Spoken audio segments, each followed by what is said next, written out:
The body was dismembered and skinned, the veins wrapped around it like orange pith.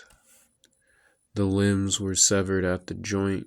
Any exposed bone looked like it was sanded down to be even with the flesh.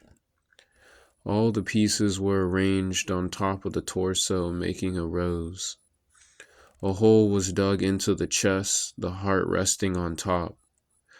A small amount of fresh blood was pulled at the bottom. It was in front of the fireplace, but was the only thing out of place. I went towards the stairs, looking at the photos on the wall. A father stood happy with 3 girls. 2 were young, about toddlers, and the third a teen.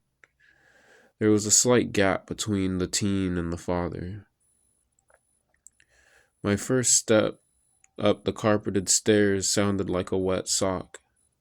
Blood pooled on the hardwood floor at the bottom. Squish, squish, squish, squish. Every step made the sound. As I came to the top, the air became so tense I couldn't move. For a few seconds I felt so scared.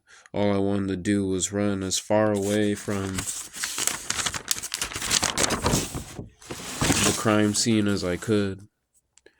After a few minutes, the feeling passed, but an anxiety rooted itself firmly in.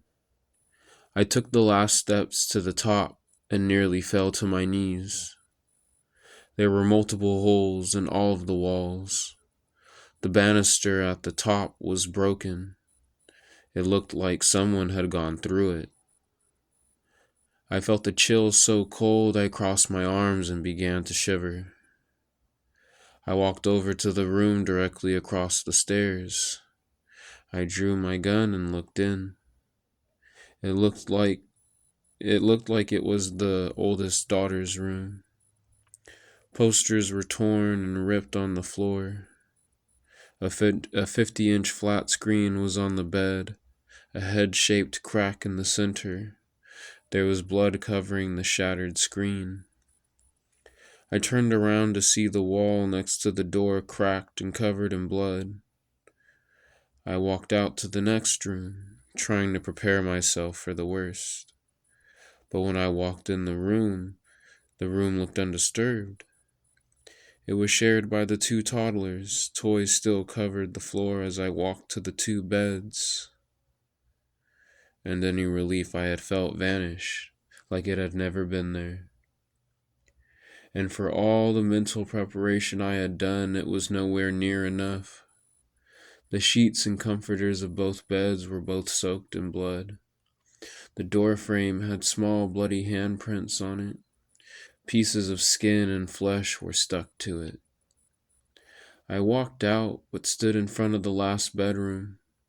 My brain screamed to leave and let the crime scene techs deal with it. I clenched my teeth so hard it felt like I was pushing them into my gums. When I opened the door, I instantly threw up.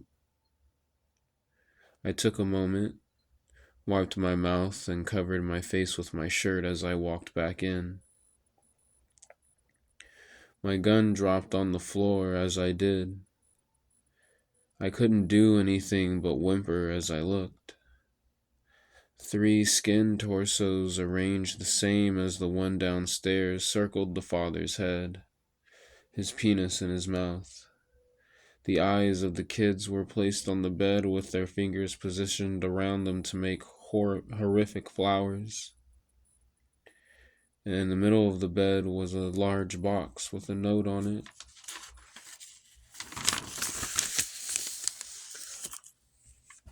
I should have never looked at her like that, is all the note said. I immediately didn't want to open the box.